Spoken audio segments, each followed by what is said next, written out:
Hello and welcome to the Trampled Bat podcast, episode 113.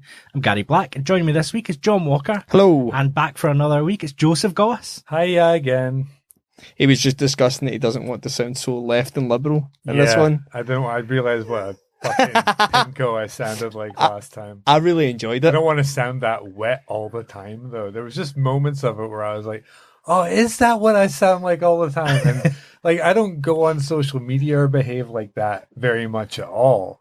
So I just, I find it a bit, and I don't really have a lot of those conversations too often.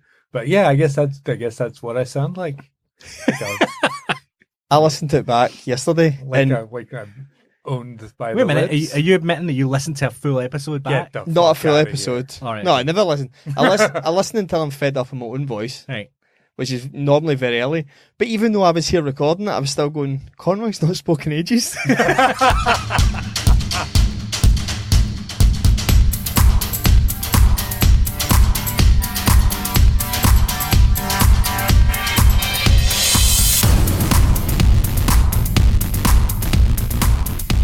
So, I guess we'll start with celebrity deaths this week.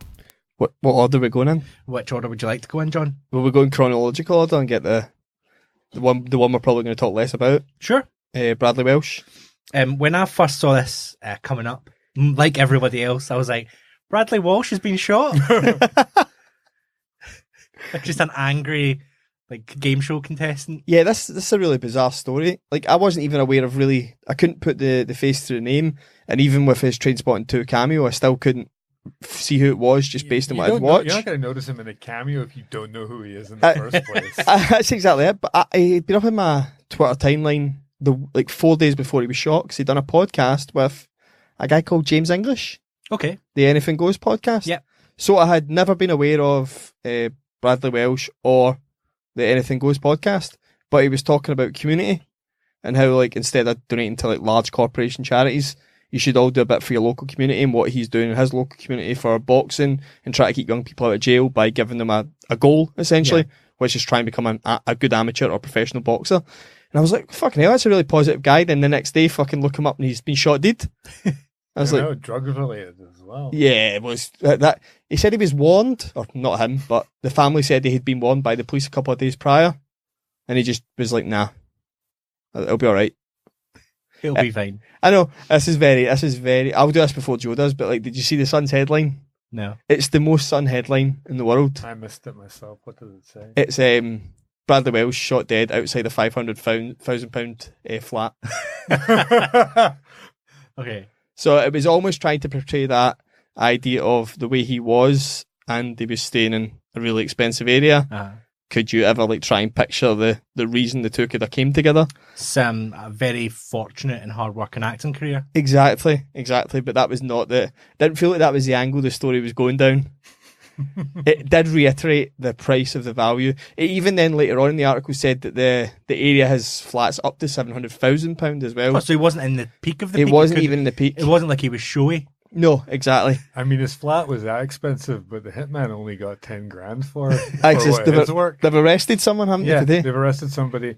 And I was reading, I had a little look about it, and because actually I was in Edinburgh when it happened. I was in Edinburgh doing a gig at the Gilded Balloon Basement, and we were just sort of a car full of comedians on the way home, and we were all just, having that lively banter that you have. No, we were all on our phones.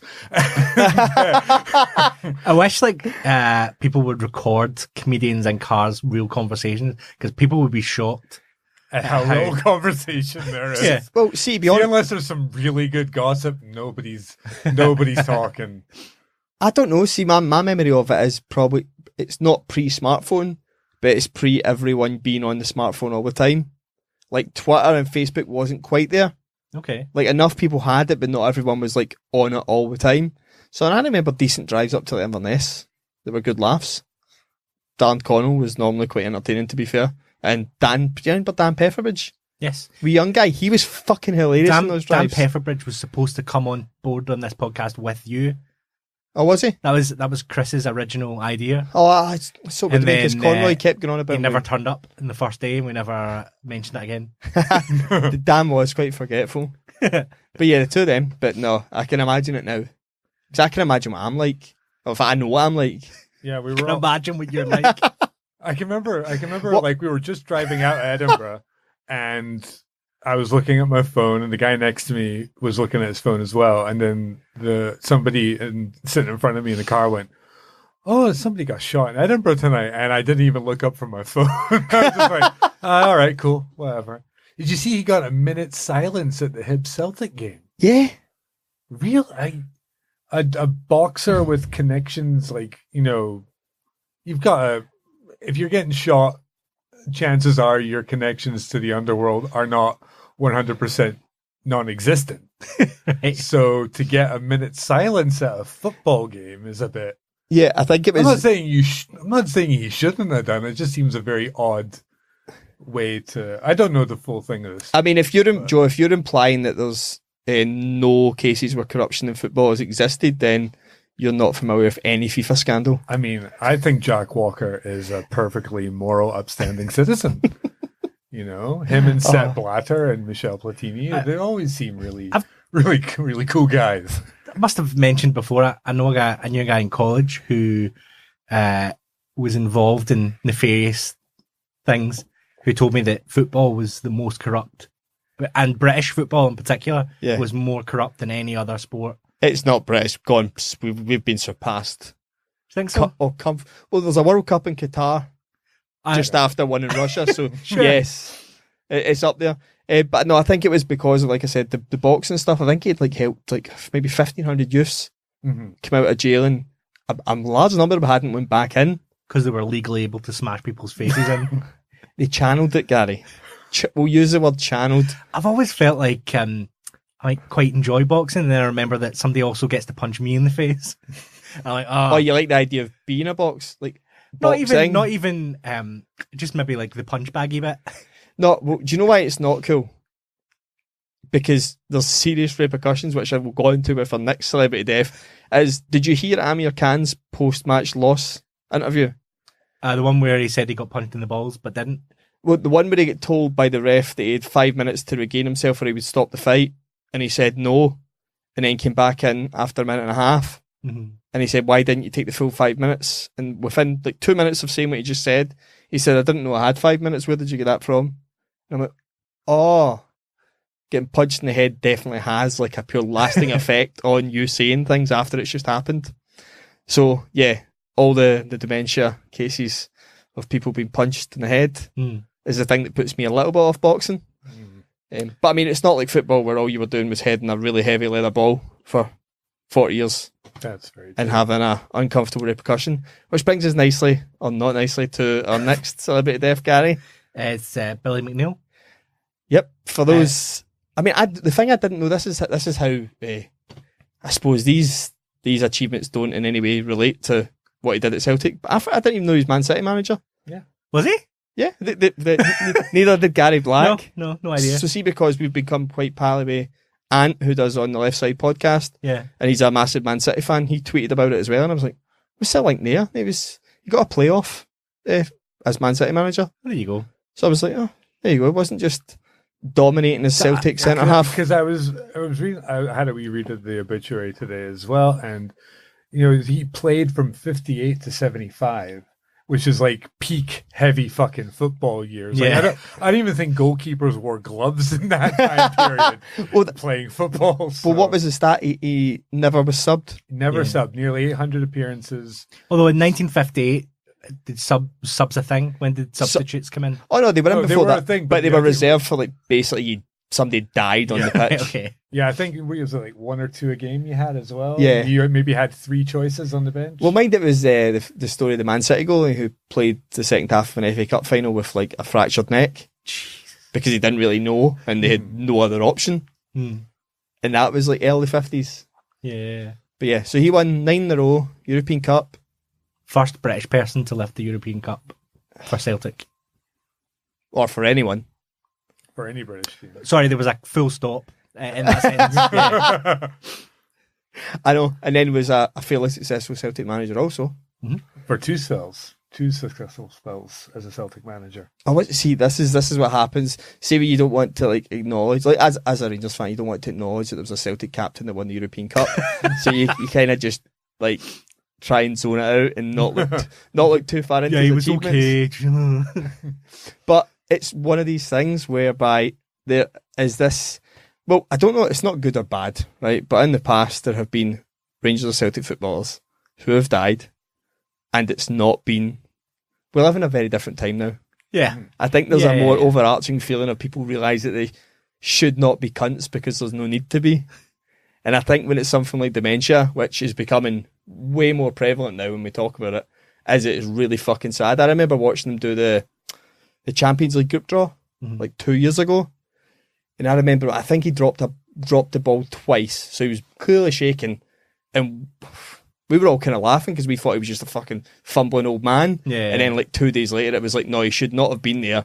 He's got serious, like, it wasn't even early on stage dementia. It was like well into it. And I was like, oh, for fuck's sake, right? Well, I need to have a wee look at my Facebook feed and tidy up some of my horrible things I said. It must have been about 2 years ago. I was working in a company where they did lighting for like statues and buildings and stuff, and somebody they were looking into lighting for lighting up the statues now there, isn't it? Yeah. So would it have been 2 years ago or would it have been longer? They were looking to get the statue fast tracked because they wanted him to be there and see it. Yeah. But I think, like, you know, for all Glasgow has its reputation, I think, you know, people like that and like, you know, John Gregg and Larson and Loudon, there's players that definitely transcend above it, where everyone either side go, oh no, actually they were really good. Well, no, to be clear though, what people need to remember is, see today at some point, or it's already happened, there has definitely 100% been a tweet. I've not seen it yet. Just don't go online and look for it. Yeah. But it will exist, don't. and there will be people who will go look for it, and then that will become a bigger argument as to just seeing just instead of fucking swiping that person to the side. Yeah. That will become a massive fucking... I've seen it before, and it's really annoying when you're trying to do something nice, but then it becomes a big... We've talked about what about it before. Yeah, it'll become but what about when they die? Oh, and then yeah. wait till this happens to Rix, and then wait till the next one. You're like, can we just like maybe grow up a little bit? No, we can't. No, we can't. We've got petty rivalries, John, and I want to rub them in your face. I know. So it was him. I want to use any occasion possible, including, you know, the sad occasion of the passing of the best Celtic captain there ever was. Not Scott Brown. That's a shocking statement to make. So Hail Caesar. Hail Not Caesar. the salad. No, What's that? The dressing. no, the salad dressing. That was not named after Billy McNeill. Is that like a nickname or something? Oh, Hail Caesar, yeah. I'm a Dumbarton fan. How am I I'm a supposed- Rangers fan. Yeah, exactly. You're right involved in the Rangers and Celtic group. I don't think I've said Hail Caesar too many times in my lifetime. Probably twice, 3 times now. It's an underrated Coen Brothers movie. Underrated. But yeah, I think that's all really Yeah, it's just very sad. Dementia is a fucking motherfucker. horrible. Horrible shit. So, rest in peace. So I had an unusual week this week. What happened, Gary? Did you wake up positively and continue that mood the whole way through? They'll be fucking ridiculous. Oh, shove it up, man. Did you run out of CBD oil? No, but I forgot to take some before I left today. Oh, so you back on it though? I've been on it non-stop. I mean, I feel like you maybe need to up your dose or look into a higher dose. I think there was a couple of weeks where Just I put ran it in a out. shot glass. Just shot it, man. Yeah. Just like, down it, down it, down it. It does taste rancid though, the drops. Or the one I had was rotten. You won't like this, right? You know I've got the one that's the spray. Alright, but same idea. See if you spray it and leave it for a few minutes and then take one square of chocolate. It's the most delicious chocolate you'll ever have in your life. Of course, yeah, right, because you're going from hell to heaven. Yeah. Got you. No, on last Tuesday, I was in my first ever car accident. Congratulations. Thanks very much. You said that like it was a rite of passage that everyone goes through. Not everyone's been in a car accident or will be. Really? I thought I was joining well, I guess I am. I'm joining an elite club. Yeah. It wasn't my fault, so that's why I'm fine about it. Right, okay. So what exactly was the cause? I stopped to wait for a roundabout to clear. Where were you? I was in Balloch. Which roundabout? Is it one that I would have went through? Where were you going? Going to any time I've been at yours. Oh, that's a good point. Yeah. No. No, okay. It's coming down the one with the big spikes. Right, okay. Down towards the one next to the McDonald's, if you know Balloch. I know what one you're talking about. Okay. Yeah. So there's been a lot of roadworks there recently. and they've taken half of the roundabout down to one lane, but not the other half. Okay. So if you're not local, it can look like you've got loads of free space, but actually the road's about to narrow as you go on. So I stopped to wait until it was completely clear, and the person behind me either didn't know or didn't look and just came right into the back of me. Or they were probably just texting Who knows? at like a jammed up roundabout. Yeah. It's quite weird. Like, not that I've ever sat and thought about what does a car crash feel like, but it kind of takes a few seconds to process what's happened.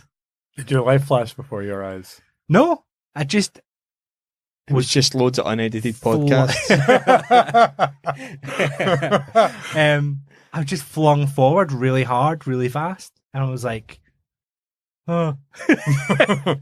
Were you in the car alone? No, me and my partner were in it.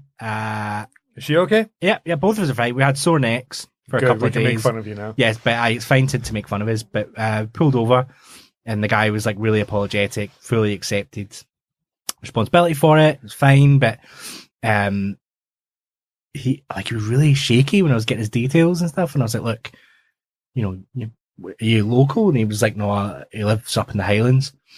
And I was like, "Oh, listen, like maybe you want to stop for a coffee or something before you go home." But you know that way where everyone is always like, if you're in a car accident, don't say this, don't say that, like act this way and act that way.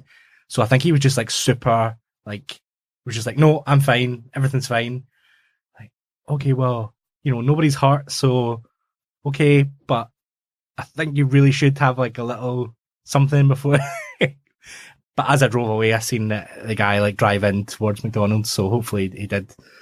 But everything's cool. Like my car's in getting repaired. I've got a courtesy car, and they phoned me up and they were like, "So I've got a Ford B-Max, which is technically classed as a mini people carrier. Okay.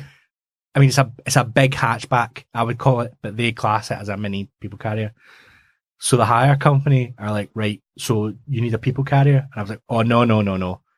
I don't need just a hatchback. Anything is fine. Like, I'm not fussy. Anything will do." And then they turned up the next day with a Ford Galaxy, which is like a 7-seater, basically a Ford Transit van with seats in it. And it's like brand new, like all the fancy dashboard with integrated sat nav, like keyless. I actually sat in the car park for 20 minutes trying to find out how to turn it on. Because obviously there's a start-stop button, but if you just press the start-stop button on its own, Foot on clutch. it doesn't go. Well, it's an automatic, so there is no clutch. 'Cause Oh. that was the first thing I did. I Googled it, and it was like, just push down the clutch.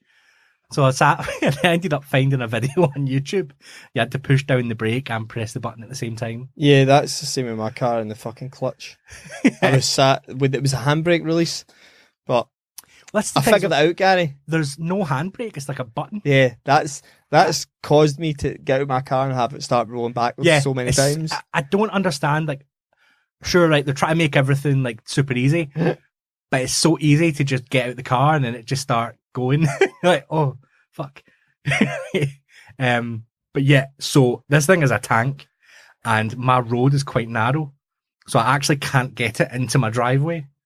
So I can get the nose in, and then there's not enough room to then get it in. So I've been parking like a quarter of a mile away from my house and having to walk. Can't you just Well, park that's over right. your driveway? What do you Like mean? literally just block your driveway? No, the road's too narrow. Or people would struggle? Yeah. Alright, oh, fuck them. Can we just curb it? Well, that's not nice to people with like prams and stuff. You don't think that far ahead, surely? Well, He my- does. A couple of my neighbours have little kids and stuff. I'm like, oh, I want to be a good neighbour. It's only for the time being. I remember I was in the car crash stories now. Was in town. Call that a car crash. Going down towards where the college is on Cathedral Street. Yeah. Going straight down, splits into 2 lanes. So one's basically operated by the bus lanes, Oh, I hate that. and I'm in the road. right because I'm going to John Lewis car park. Yeah. And demolition master or dem master, however the phrase is, the guy was on the inside in front of a bus, and he just decided that this was the time he was making the U-turn. Did not care for the fact that I was in the lane next to him, and just that was the weirdest car crash, because I was like, he's not going to move the now. Like, I'm driving at 30 mile per hour, this is fine. And just leered me across the road. And you can tell that people with the company named Demolition Master probably they're very nonchalant about their he just gave me a card with insurance details and said phone Ian and then drove off. I was like, not again. Cool. This comes up. Didn't even check with the two people that were in the car. Didn't ask if anyone was okay because it was their side they'd smashed. Obviously, it wasn't the driver's side, and just drove off. Takes a business card out, throws it at you, clean yourself up, just walks away. I have no car crash stories because I A, don't drive, and B, never been in a car crash. So disappointing. It's mainly the second. Mainly the second one, but I'm pretty sure if I did drive, I would have been in at least one by now. So because, like, as I'm sure most people will know, I've got a lower back injury Do from you? a teenager. Has it ever? Did you know about this, John? Never heard of it. No. So I went, because my neck was sore, I thought I'd better go to the hospital and get myself just checked out, just in case, you know, and I think, like, the nurse was convinced I was trying to, like, pan for a, like, whiplash claim or something. Well, yeah, she should have definitely sold it better. Like, I'm all for that. There's always a grift in the system. Seeing those stories, there is no person who's a victim. Yeah. So it's fine. Insurance companies who are absolute scumbags anyway take the hit. Mm-hmm. And it gets shared amongst 15 million other insurers, so it's fine. Yeah. You should have milked it. You should have got somebody to actually twist your neck a bit. You would have done it for I would have nothing. happily broken the neck for the case of a lawsuit. We could have got you some money, Gary. And then you could have been like, where's my cup, bitch? I'll break your neck again. So I guess that in that case, the moral is just be nice to people. Yeah. You know, there's plenty of times I've made a mistake and just got away with it because somebody's went, what the fuck's that guy doing? And slowed down a bit. You know, nobody was hurt. Everything's fixable. The guy went for a coffee. Everyone's cool. Yeah, the guy was all amped up and everything. So you're like, you should go in there and drink some juice that makes you more amped up for the drive home. Get your veins really pumping. Might be paying attention next time you won't fucking crash into someone, won't you? That's a wrong message. Always assume somebody's going to do something stupid when you're driving because most people are, and that's why people die a lot on the roads. I drive past people on the motorway going, don't you dare fucking pull out in front of me right now. They could be waiting. They could be looking like they're going to. I know they want to, but I know I'm going too fast for them to adjust. Assume everyone's trying to kill you, Gary. Okay? What? But no, that's the end of it. Assume everyone's trying to kill you in a car. Okay. Accidentally, maybe, but just assume that and you'll be fine. Assume that everyone's trying to accidentally kill me in their car. Exactly. Okay. Cool, we've cleared it up. Feels like a show title. No, it's fine. We've cleared it up. It's fine. So I guess one of the bigger stories of the week was are the Troubles back? Is that what's happened? It would appear so, wouldn't it? Well, someone's trying to get it started anyway. So shit went down in Derry, and somebody got shot. A journalist. Got shot. Now what? It's really sad that what was her name, Lyra McKee, 29-year-old, was shot. Is she a journalist? Well, I just read that she was a journalist. That's definitely an occupation. The stories occupation. I read said that she was a journalist. I've got no idea if this means that she had a blog. Are you implying that she was in some way involved further, though, and she just happens to be a journalist? No, not at all. What? She was meant to be reporting on the incident, the skirmish that was going on there, because it was happened during some rioting. Was she there reporting? That's what the story I read said. My understanding was that certainly she'd written articles in newspapers. She wasn't like a reporter. Still a journalist. Yeah, but the implication... Yeah, we're in media, Gary. Yeah, but the implication is that she was there reporting it and she was there documenting it as a journalist. Whereas I'm not... I mean, they've apologised. I'm fucking amazed that there's any terrorist group that's apologized for anything that they've done. How amazing! Just that sentence that the IRA have come out. The new IRA have apologized for the murder and basically said we were trying to get someone else. You're like, wow. So we're just admitting that now that like hits are happening. It's PC culture gone mad. Isn't the two Having to apologise for accidentally murdering them. aren't the two people that have been arrested like 19? I think they arrested a couple of teenagers. You try to downplay murderers? No. Oh, they were only 19. Essentially what I'm saying is they weren't born when the Good Friday Agreement was signed. Mm-hmm. I mean, was that? I can't remember when that was. It was in the 90s. I mean, but I don't remember it happening. So, 1998. see, unless you really remember it, I don't think you were there. You don't remember 1998? Was it after France 98? I actually can't tell you because Then I probably. no, because it was Good Friday it's Good Agreement, Friday, so it must have been before. Beforehand. Yeah. It must have been a couple of months before. See, I probably don't have any memories pre France 98. I remember I was on a caravan holiday around about the time. Because we were out at caravan holiday. It was actually also as well. I remember that because we could get Channel 5 in the caravan and we couldn't get it where we were living at the time. So your 1998 highlights are Zidane's World Cup winning header and Good Friday Agreement. Is that what you're telling me, Gary? Yeah. Cool. Just wanted to be clear that you knew about this. So people can accidentally kill you in their cars and also with guns. Guns. We should be way more suspicious of everyone. I wish Chris was here to do a false flag claim on it. Oh, well, he would go, no, there's no... So is he going to have her being... No, we can't go down that route. We need to be very careful here. Well, the British government killed an Irish person. That's unheard of. Yeah, and I mean, even if it was, it would get cleared up anyway. Like, eventually, if that happened and all the facts came out and everyone knew that that's what happened, and then, like, 30 years later, there was, like, massive court cases to try and prove that's exactly what happened, it would all come out and we would all know the truth, and that's what the courts would rule.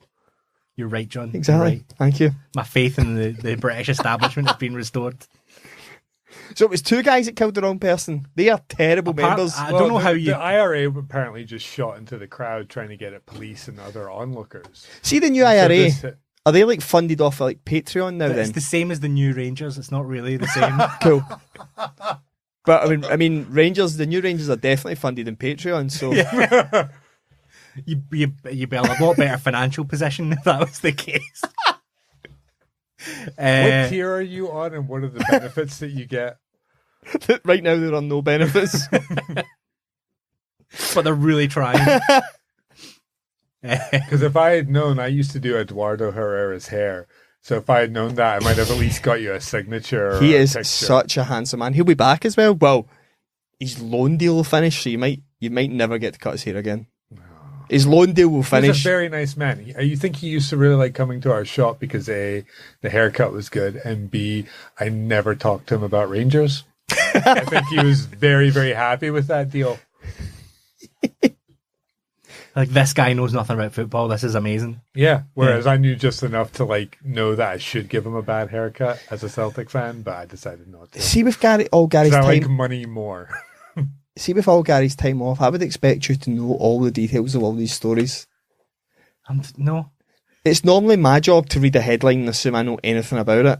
Christ, I read stories today when I had some downtime. Exactly. So you don't know if she really was a journalist? She was really a journalist? No, sorry. I'm not saying that I don't know if she was a journalist. I'm positing that perhaps they've oversold how much of a journalist she was to make up for the fact that she shouldn't have been standing So she was there in her free time, is what you're saying? Yes, that's what I'm saying. Okay. So she had it coming, basically. What was she wearing, Gary? That's normally the setup that Conroy gives me. Asking for it. Yeah. Conroy and Gary lead me down a path now and again. There's a trapdoor, and I never see it until I'm down in there. I think that based on you're false flagging this right now, aren't you? Yeah. You've got full info wars on us. Yeah. I think that... Oh, wow. I'm really enjoying this high horse position. I'm wondering if they've overemphasized how much of a journalist she was to make it less of a thing of, well, hang on a minute, there was people throwing petrol bombs at the police. What were you doing standing watching it? That's what Piers Morgan's been doing about his whole career. Oh, no. Just himself. Am I Piers Morgan in it? Himself, though. I used to be a really important journalist. That's true. That's true. No, it's really sad. It's the most anyone in Northern Ireland has ever cared about a gay person. That's true. Wow. That journalist and gay? Yeah. I'm now dead. Yeah. There is so many motives. in Northern Ireland. Not for me. Nice save. Just nice clearing save. just clearing that up, Gary. Oh no, I'm down here with him. How did I get down here? Yeah, man, Northern Ireland. What that's the end of that. So apparently they've also had some sort of trouble in Sri Lanka. This has been a shite week. Yeah, it really has, hasn't it?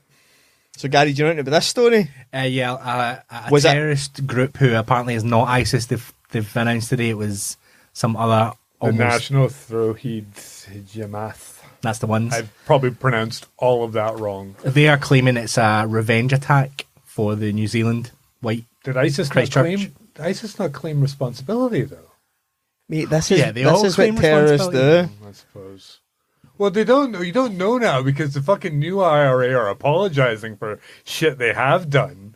You know, maybe like ISIS were sorry, our bad, wrong targets this time. We can't tell all these other Judeo-Christian religious temples apart. Yeah, that's We got the wrong that's a good ones. point. Like on that same like idea between the new IRA apologising, that means that ISIS have done every attack deliberately. Like they've never mistakenly took someone out. Yeah. They're really efficient. Very, very efficient. So who's this team? This is a group of Sri Lankan dissidents. And they were. What's the relation between this and the New Zealand Christchurch? They said they attacked. Was it all Catholic churches? It was Easter. And hotels Yeah. over the Easter weekend as a revenge for The Christchurch. Christchurch shootings. Who was on a mosque. Was there a link though? Well, the link is one was a Aye, but white was- Christian No, apart from that, no. shooting up Are a you sure? mosque. Were New Zealand not playing Sri Lanka at any sport at that point? Was that not the link? No, I You- don't think so. I think you may be wrong. Really? Yeah, I Is think. there a cricket link? Yeah, because I think the cricketers were there, not at the church, but were meant to be at the mosque. Sorry, were meant to be at the mosque that day. Oh, that's just not cricket, mate. Well, That's why we get Joe Goss in here. Yeah, I'm sure that makes more sense. Like, I mean, not that there has to be a link for something so stupid. did you see the stuff in the press about the? By real journalists, Gary, or alleged journalists, or were they in professional business and you then? Was this a They're newspaper? all alleged journalists. Did you read this in a newspaper or did you read this on BuzzFeed? This is just going to become things that Gary didn't come prepared for. Because if this better be at worst, this better be off HuffPo. At the start, there was a guy who lost his 2 children and his wife, Yeah, and he turned out to be like a multi-millionaire, and people were not sympathetic to him at all. Like going, oh well, what do you care? You got all your money in your You can mansion. just buy some more kids and family, can't you? And then it turned out that he's the biggest landowner in Scotland, yeah. and that he's actually been planning his whole life to give this land back to the country, but he won't do it until Scotland's an independent country because he doesn't want it to fall into the wrong hands. And then all of a sudden, everyone was like, "Oh, it's such a shame for him." Like, Hey, he lost 3 of his 4 children. it's the quickest opinion turn since me talking about Northern Ireland. Yeah, because how this story came about, the story came about because somebody got killed. He's the largest shareholder of ASOS. Yes. So that was how that came about first. So everyone just went, billionaire, who gives a fuck? That was the thought process. Yeah, he's probably Sri Lanka setting up a sweatshop. Aye, and then it came out that he's lost 3 of 4 of his children, so it's only him and his children. His wife's dead, and that he's the largest owner in Scotland. Then it was kind of going, "Oh, fucking buying all our land," and then the story leaked out about him wanting to give the land back, and then it just went, "Oh man, that's a shame that guy died that I was slating a minute ago." So almost like there's more to people than like what shares they own companies in. It's almost like, regardless of your position, losing a family member should just be horrible anyway, shouldn't it? Regardless of how much money you've got. God, this is terrible saying this. The funny tweet I did see, though, was he has 4 children. 3 of them were on a luxury holiday, which means the 4th least loved child is now the most loved child. How can he be unhappy swimming in a big pool of coins like Scrooge McDuck? the victim of that joke is the people who are being dicks, not the guy himself. So that makes it okay. Does it? Cool. Yeah. I checked with the journalist handbook that I've got. A real journalist? Because I'm a journalist. Cool. Got it. So yeah, the world's shit. That was a really sad story. Do you want more shit? Go for it. Trump's coming. Is he allowed? Trump's coming, and he's not being allowed to speak to Parliament. And some people think it's a fucking disgrace, and some people think it's excellent. I mean, why not just let him at this point?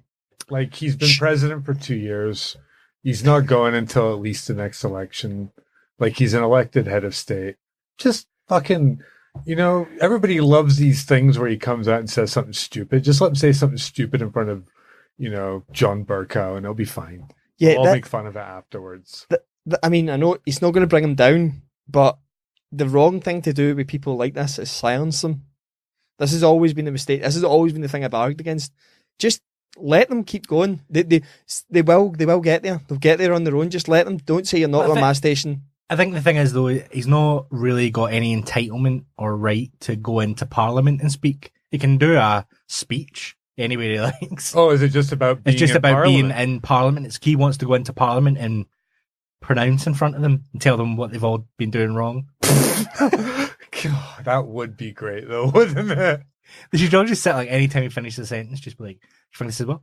I mean, but surely he's acting like he's not already been doing that on every media station in America. Yeah. He's been saying that he's been talking to Theresa May and telling her what she should be doing. He's told everyone what it was they should be doing. He's only here to force chlorinated beef down our throats. Who serves that? Is that McDonald's? Nobody in Europe. Not yet. Not yet, but it's coming. That's what it is. Bleached meat. That's what it is.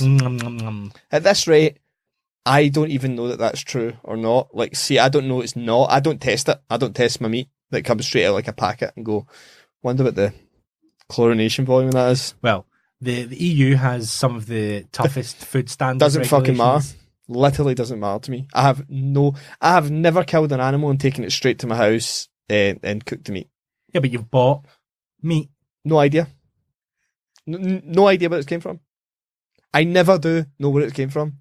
Right, but the reason that you've been able to do that is because there's lots of regulation. I literally don't know that to be true. Have you ever been to America? Yeah. What did you think of the meat? Fantastic. No, you're going to be fine. Yeah. You're going to be fine. I never ate any food in America that I thought... I had a steak burger even just in the Bellagio, in their restaurant. I just did a steak burger, and it was fucking tremendous. So yeah, I think we'll be fine. I mean, the alternative is you just go hunt for yourself. That'd be good. Like, if you're going to bitch and moan about the standards and that, go and hunt for yourself and kill your I grew own up on American meat, and I grew up all big and strong and handsome. I think we'll be fine. Yeah, there you go. This is what's wrong with us, Gary. You see the Joe Goss's diet. Exactly. You'll be getting our food soon, and then once, all the employees' rights are out the window as well, you'll be getting all our fucking 2 weeks of holiday a year and everything as well. It'll make you big and tough and strong. Exactly. Have you ever... I watched a documentary once about Samoans who get the meat that's not good enough to be sold even in America. And that's why all Samoans are big. Because they're getting the shittiest cast off. I don't know if that's true. I think they're just eating from their island. I grew up in a place with a lot of people of Samoan background, and they're kind of a fucking hefty bunch anyway, man. Like, they're not small people. They're not small people by any stretch. Maybe in actual Samoa they're a little bigger, but I mean, the Samoan people I knew and the people that had Samoan blood in them were strapping. They were strapping young lads. So whereabouts was that? Hawaii. Did you grow up in Hawaii? Yeah. That's not really America. We took it. It's fine. We put that. See that fucking last star on the flag? That's Hawaii, right? It's fucking ours, mate. No. Yeah, I grew up in Hawaii for 5 years before I moved here. Imagine growing up in Hawaii for 5 years and then your parents are like, we're moving. And you're like, yeah. And you... To Claybank. Yeah. You've just done the first 2 minutes of my stand-up set. I'm not kidding, by the way. Can I get a writing credit on that? No. Oh. I've already written it. I've lived it, mate. Lived it. So yeah, they reckon again there's going to be loads of protests. Oh, cool. That'll be people really with fun. signs, that kind of thing we've seen before. But will it be super offended that Trump made a statement about grabbing him as cunt and then probably do dolls of him getting hung and stuff like that and be like, He cool. wouldn't say cunt, Johnny. He would say pussy. That's right. I would say Right. cunt. Why is cunt in the line? We're getting into Scottish comedy material. It's fine. Did Just you know that in just means Glasgow somebody you people- like. Yeah, it just means someone you It's a like. term of endearment. Right, cool. Sorry, Gary. Have you been up to anything this week, John?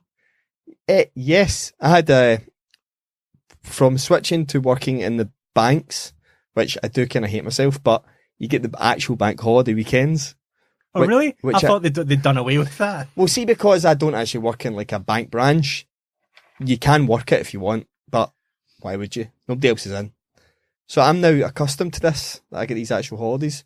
So I went out on Friday. I helped my brother move his house on Friday. The whole house. That must have been a... Yeah, it was heavy. Wow. It was heavy as well. I know what you're thinking. We found so my brother owned my grand's old house when my gran moved in with us. Mhm. And there was a suitcase up the loft we found, and carrying it out the door, it's a suitcase that if you've seen people going on holidays in the 50s, Okay. it looks like that. Like brown. Yeah. So it was Yeah. like, where you go on your holidays? You're like 50 years ago. But that's all I'm Yeah. doing. Yeah. And it had some really cool stuff inside of it. Like, Lots of 70s pornography. no, surprisingly not. There was a 1957 paper with it was an article about something happened in North Korea. I checked, it's worth nothing. There's some bad stuff going on in North Korea, but we're sure it'll be fine. Yeah. Said alleged journalist involved in some sort of IRA plot. So I helped him do that, and then we went out for a few drinks and went to SWG3. But I was going to Terminal V or Terminal 5. What the fuck is this? It's at Edinburgh Airport, so it's the Royal Highland Centre. Oh, okay. So it's just a dance festival that was on. Ah, right. Okay. However, they had employed some very effective dogs, Oh. which one resulted in Alleged dogs. no, the dogs were there. Okay. The effectiveness What were was they wearing? the effectiveness was also very clear when I got through the 2.5 hour queue, because they were insisting on everyone going through single file, which for 13,000 people is a lot of people. And at a dance festival, I'd imagine they're probably having to stop quite a lot of people. A massive amount. Yeah, so I got through fine, but someone I was with had weed on them, 2 joints, and got pulled to the side, and they went, look, our dogs alerted us that you have drugs on your possession. It's better to be honest. And she went, yep, I've got 2 joints on me. Do you Like, want? you've really narrowed down. Not really, because you don't know who I was with. Took it and goes, well, I'll just give you them just now. Because I've been to many festivals where many a pal have been caught with a lot worse than weed on them going in, and just went, and they've went, give us it. And the security take it as their tip for the weekend. Aye, they take it and then off you go. This was a zero tolerance festival, which I've never experienced before. So from pills to joints, everything was be treated equally, and you were just thrown out. So I was left in the awkward position of, there's like 2 of us left in, there's one that's going to be going home herself. So how did they get home on their own? I went in to see Massioplex, who was the main reason I wanted to be there, and he was awful, so I just left and went up the road. But yeah, I was so depressed. They were like, yeah, and normally what happens is the girl was like, you're really unlucky, you've been really unlucky that you've been caught. Normally what happens at these type of festivals is we've got a limited amount of dogs that are working, so we can't shift pattern. And I was like, is there anything more depressing than that statement right there? Is that they've got so many dogs on staff that the dogs are working a fucking rota. Because normally what happens is the dogs will do an hour of sniffing, Yeah. and they get really bored. And then they And can they go, become- oh, well, we checked for an hour. Yeah, so... they become, the dogs become really ineffective. Yeah. Because they've smelt everything from weed Balls. to weed, balls, sweat. They've smelled everything that they then just go, right, I fucking can't detect anything that's going on now. There's aftershave as well. People are smoking anyway. There's alcohol coming through here. It's sunny. So they were actually shifting out dogs every half hour Wow. to make sure they got it. I reportedly got 400 people get rejected before they get in. And I went in for an hour, and the dogs may have been effective, but they didn't stop the problem. No, they wouldn't stop the problem. Anytime I've taken part in anything like that, this probably just speaks to my amateur nature, but I've just hammered it all before I've got in there. So that I just have a really good night regardless. Well, I think the thinking was 2 joints. It's like, if I get pulled, it's like... Why take weed to something like that? It just seems like a waste of weed. That's... I feel the same. It'd be like sitting in the house and taking gear. that's a waste of it. Right, okay, yeah. But, my painkillers for my back are much stronger. Mm-hmm. And I could have walked right in with them. Yeah, well, that's a bit fucked up, yeah. Yeah. But maybe not. Maybe they would have pulled nasty with the tablets, well, even with prescription. So is this SWG3? No, that was the Royal Highland Centre. Did I read that they are actually moving a festival into SWG3? Yeah, the Electric Fields Festival. People are pissed. People are probably pissed because they paid to be in an outdoors festival with tents and camping and different things, and now they're effectively at a pub gig in the city centre. So they're probably going to be upset with that. The economics of the festival no longer work. Well, I think it's probably just the dilution of things. Like when I was younger, I would go to Leeds mostly. I went to Tina Park one year, had the worst time ever, and decided I would never go back. So I went to Leeds Festival instead. I went down to Ozfest once or twice as well. And that was like, but they were big things. They were like fucking 80,000 plus or something like that. Massive headliners, like international level and everything. And now like, I saw an advert for the Eden Festival on the subway, and I couldn't tell you one fucking person who's playing at that festival. Because we're old now, man. No, it's not even that, right? Because I'm surrounded by young people that constantly tell me about shit I don't like anyway. So I've got no idea about any of this stuff. But the festivals look so much smaller in scale that like you can't. But they still, no matter how small that is, that's still going to cost tens of thousands at least to run. Yeah. So and how are you going to make that money back on camping sales and stuff like that? You're just, I mean, a gig in Glasgow or a gig in Scotland probably particularly in Glasgow, sells out in a heartbeat. Most gigs in town sell out regardless of how expensive they are. But for festivals, don't really seem to. What festivals have going for them was like that Royal and Highland Centre wasn't sold out until the weather forecast on the Monday, and then they bombed about 4,000 more tickets onto it. Mm-hmm. So they had to stop loads of people from getting in. Well, that's a rarity in this country, isn't it? The weather encourages people to buy more shit. Well, it was the same even with SWG3 for Sasha and Digweed, because people were out on the Friday. They were like, "We'll just get a ticket and we'll stay out." Mm-hmm. Like it was that kind of mentality. But if you're running, you can't argue with the blocking of people that have something illegal on them. But if you're also going to hold people up for 2 hours in a queue till they get in, you're going to fuck your return clientele, because they are going to go, I'm not fucking waiting 2 hours to get in. That's what it was. It was brutal. As you know, I'm notoriously a lightweight and don't really do any non-prescription drugs. Yeah. But I mean, stuff like the Archies where they had like a policy of we just want to make sure you're safe seems the sensible way to do it. To especially for a couple of joints to be like, no, you can't. I mean, I'm all for. Man, they get you. I got thrown out of a festival once. At Leeds Festival, I got thrown out for smoking weed. Well, to be fair, I got thrown out because I was rolling down the hill in a bin. But I had some weed on me as well. My friend Gavin once got ejected from a jet plane landing gig at the Cat House. That's the most depressing sentence I've heard, right? Yeah, I'm sure Guy's going to redeem this. He went to art school, and he just came straight from there to the gig, and they were like, "Oh, we just need to take a quick look in your bag," and he had like a craft knife for like cutting out card, and he was like, "Oh, listen, like I'm at art school, like here's my ID, like just take it.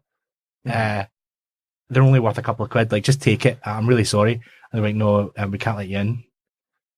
I mean, yeah, I'm kind of with them in that one. You understand? Like, you've tried to smuggle a knife into a gig. I went to see Air a million years ago, and there was a guy in front of me that looked like he was made entirely of hemp, and he got searched on the way in, obviously, and he had a big bag of weed on him. And this was like 2002, 2003, when the academy had not long opened. And they went in the bag and went, nah, security guard, like, well, found this, mate, pulled out a big bag of weed. He's like, I can't let you in with this, man. That's your night over. And the guy just accepted it. And he was like, okay, whatever. And he turned around to walk away, and then just like took a couple of steps and just looked back and went, can I have my weed back, please? They were like, no. No. So talking of prescription drugs, Tiger Woods. Seamless. I told you this story would make sense. Yes. So this is my attempt to be positive, so don't bring this back down. Sorry. So when we were recording last week, I had came in here, phones off, headphones on, podcast go. Like a pro. Tiger Woods was 4 off the lead. But the last thing I had heard in my car was the American correspondent say he was expecting something special. Podcast done.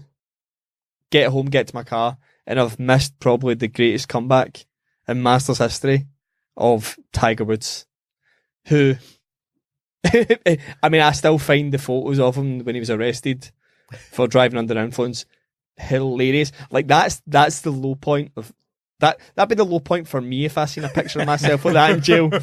Never mind coming off the back of an $800 million divorce settlement. Not being able to physically walk for a long period of time. Not being able to get out of bed because his back, and then come back. It's not even that. Like, see when he first appeared when he was young, he was playing with all older guys who just couldn't keep up. He's the fucking fossil in this group of people playing. It was just it was amazing. Like, I just really enjoy it. It's kind of similar to the Bill McNeill stuff. I just enjoy when you get a montage of like 5 minutes or something and it almost breaks your spirit. Yeah. Like if I had watched, if Billy McNeill had died a day earlier after my Saturday night, I never got to Terminal V, but I still had a good Saturday night, I would have been a mess watching any montage. just from the mental state I was in on Sunday and Monday. But yeah, I just thought it was amazing, and I think you said there was a wee bit of negativity because of where he was. The next day I was in the car, I was listening to Your Call on BBC Scotland, and the calls were all, you know, how can people be okay with this man? Like, he's a horrible man and he shouldn't be getting praised for doing stuff. What people are forgetting is that he's a sportsman. So see if he cheated on his wife and had a divorce, I literally don't care about that. I care about him whacking a ball. See if he drove under influence, accept that he was addicted to painkillers and probably wasn't himself. You know, it's okay. So everyone can be like, oh, that's shit for his wife and it must have been terrible for his family. You know, what a horrible situation to be in. It's not like he went out and fucking mowed down a kid or something, and it's like, I mean, if he actually did try to drive away and she lured him with a golf club, so he was trying to get away. That was a separate occasion, yeah. I mean, I can understand if people were like, oh, I used to be a big fan of his, but now now I feel like I can't be as big. I get that, but to be like, he can't be allowed to have had a really great comeback because he was horrible and I know where you're coming from, but I think personally, I mean, I don't give a shit about golf or Tiger Woods or anything like that, but I mean, it's about redemption, right? Yeah. There's a redemptive quality to the whole thing, which people like redemption. People like second chance stories, right? The legal system and everything is meant to be based upon getting a second chance and things like that. And people, he's been knocked down. They built him up, they knocked him down. He knocked himself down. And he was told by doctors that he wouldn't be able to come back. Yeah, and he's done it. Yeah. Right? So he's beaten all these odds and he's done it. You don't have to like him, but it is it's a very satisfying story in terms of like a story arc sort of thing. I don't know why anybody would have that much of a problem with it, though. That's well, what the callers of BBC Scotland beg to differ. Yeah, but that's like the 14 old people that still listen to the fucking radio. Like they've got nothing better to do with their time apart from get up at 6 a.m. and queue outside a co-op and wait for that to open, buy a paper, write to Points of View if that's still on the air, and then go fucking die somewhere. So What I do find really weird is if they just wanted a green blazer, you could go to any Marks and Spencers and pick one up. That's true. Yeah, I do like that part at the end of the Masters where they suck all the fun and emotion out of what's just happened. They take You you in want a this, jacket? you take you in this creepy room where 4 60-year-old men watch some Slovakian hooker strip the night before, and it's just seedy and just. I'm so glad that he's not a white man though, because this story wouldn't have the same kind of redemption qualities to it. Because all right, so I'm sorry, but like I pretty much just checked out the whole Tiger Woods thing after the whole like sleeping with all those women and like cheating on his wife, and when everything kind of started to go to shit for him, like so the things that got even worse for him. Oh yeah, 100%. Like they genuinely got an awful lot worse. Four knee surgeries, 2 back surgeries, and then got addicted to painkillers for about 3 years, and that was the problem. And then got pulled over for driving under the influence. Robert Downey Jr. did worse than that. Everyone fucking loves Iron Man. Yeah, we really do, especially this week. We really do. Oh, we do. I've booked tickets. I've Like got- a Listen hypocrite. to him. He's fucking booked tickets. He's backtracking now. Just like the knows he week wouldn't that I be able then to- booked tickets to something in the Kings. I'll never go to the Hyde. No, it's never go to the Hydro. Yeah.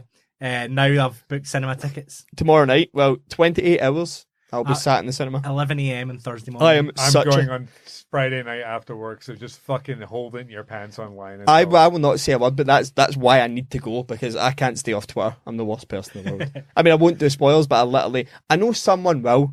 I've seen enough Game of Thrones spoilers to know that people love being a cunt. And see, in people my are opinion... trying to not do spoilers and go, oh, but wait till you see, you'll know when you see the bit. Aye. And you're just like, well, don't. Well, this is my thing. This is spoiler heaven. This would be... You would literally ruin like 80 hours of film for one person. This is like the pinnacle. This isn't Star Wars episodes. This is ruining like 12 years of film. I mean, I see the appeal of doing that. To Exactly. someone. That was what I seen it myself. And I And went, wouldn't I do need it. to see this immediately. Imagine Chris Conroy had the motivation to get up in the morning and go to the cinema. He would love to spoil this for everyone, but he's too lazy. Yeah, I'm buzzing. Yeah, I can't wait. And then you're going to miss out on next Sunday is the big 1.5 hour long battle of Game of Thrones. That's right. They set that up on. I got to watch that yesterday morning.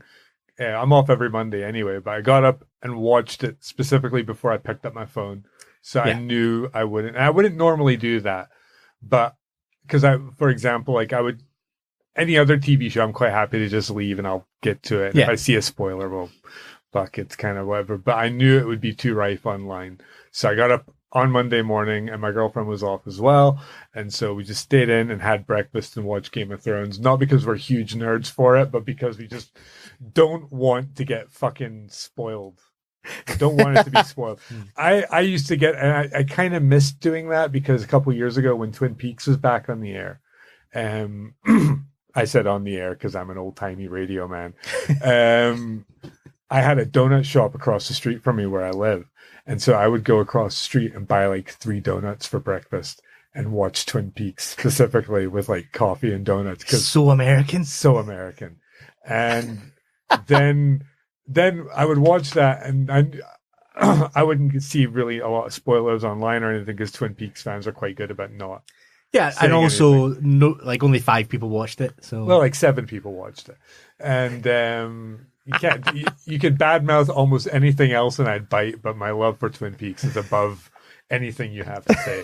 And then I would wait for my girlfriend to get home, and we would watch it together as well. So I would watch it twice in one day, and I miss little things like that with TV shows. Mm-hmm. So getting up in the morning and watching Game of Thrones is quite a nice little, a little thing to look forward to. Would you describe it as the most awkward side boob you've ever seen in your life? You know what? It was... I thought it looked pretty clear that she was wearing some kind of sports bra. That it was just very obvious that this character was not going to get their tits out. Because all the popular characters don't get their tits out anymore, and certainly don't do it looking sexual because it's too popular now. Like Emilia Clarke was a fucking nobody when Game of Thrones started. So they're like, right, well, you can be shown getting ridden 6 ways to Sunday at the start of season 1. But by the time season 4 came around and she's like FHM's most beautiful woman in the world and everything. Yeah, no chance. So she's not getting them out unless she's murdered about 50 people at the same time. One of the characters who, when the series first started, was like 12, had, all right, okay. did a sex scene, and the whole, if you apparently Google had one of the biggest spikes it's ever had for what age is. Everybody collectively gross, went, man. "Oh no!" I gotta admit, I wasn't really into it, but Yeah, like, it was I weird. I never felt the need to Google anything afterwards. No, I'm pretty sure like somebody at the TV production company would have been like, Well, they never went full frontal, so I don't see why people are going to get, I think it's a fucking TV show. I think people think she's a lot younger. Like the actress is a lot younger than she's she very actually young is. looking. Yeah. She's very young looking. Yeah, she's like 22 or something. Mm. Did you see Sophie Turner put out an Instagram video straight after it? Pretty drunk. No, I didn't see this at all. Thoroughly advise you to look it up. It's not been deleted or anything, has it? No. Oh, cool. I'll look that up It's Trump-esque. then. Okay, I'll watch that. I'll give you a banhammer, and then you can decide if you want it. Okay. Right. This probably... I only got thinking about this during the episode when we were talking back and forth, because you were talking about how when with Billy McNeill passing, how you will always find, like, you could go online today and find those 7 or 8 horrible tweets about Billy McNeill, but you just don't, right? And I realize that you are completely 100% correct. You don't go looking for this stuff, right? Because I just had it retweeted into my timeline a day or so ago. This is still an argument that people have in 2019 about what you're allowed to call the corner shop. And oh my God. And what you're allowed to call a Chinese takeaway. And there are people that still say, oh man, it's not like anybody in the west of Scotland hasn't done it. You're like one of the 1% that's no fucking done it and all. And people type like that. So I'm just doing your accent back at you people. But yeah, no, that's still a raging fire of fucking hatred that goes on online. I can't believe there's still people that just can't accept. Don't say that. Not that we all know that there was a different time and people could just get away with that shit, but you just don't do it now. You just can't accept, don't do it. And that's exactly what you were talking about earlier. There were people online shouting at them for doing it. And I read about 5 minutes of it, just scrolling through, people just point scoring on each other. And I went, nope. And you know what I did? I blocked a complete stranger. I had no interactions. I just read this, but I went up and found the original guy who did it, and I just blocked, so I don't have to ever see anything like that again. Good. I don't.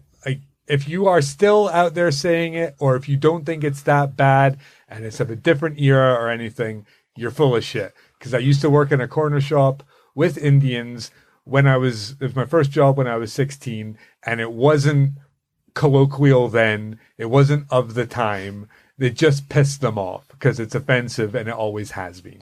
So don't fucking do it, you useless pricks, if you're doing it. So I think I think there's 2 banhammers though there. You think so? Yeah, I think there's a banhammer in the use of the word, which is fine in the argument. But is the banhammer not in getting involved in things that would annoy you?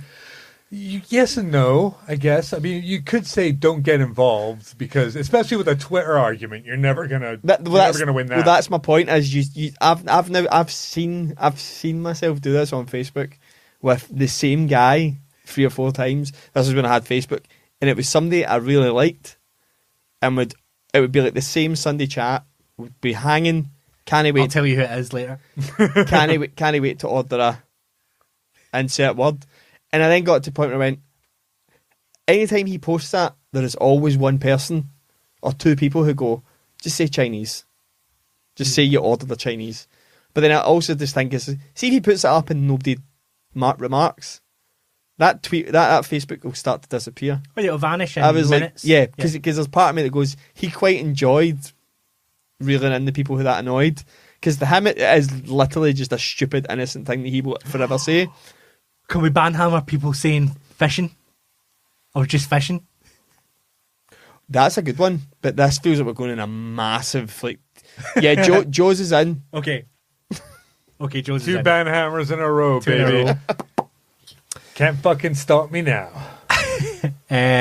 So, this is the ending. Cool. This is the end This game. is the ending. Trample back end game. There's 14 million ways this can pan out, and only one of them results in us doing a podcast next week.